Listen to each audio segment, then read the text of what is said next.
वो कौन सा जानवर है जो बगैर माँ बाप के पैदा हुआ था?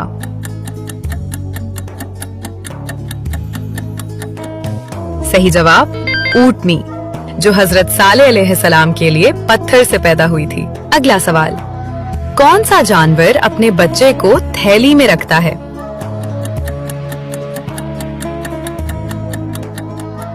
सही जवाब कैंगरू।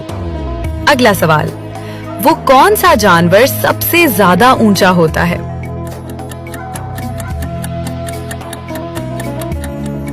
अपनी जहानत से इसका जवाब कमेंट सेक्शन में दें। अगला सवाल, कौन सा जानवर पानी में रहकर भी दूध देता है?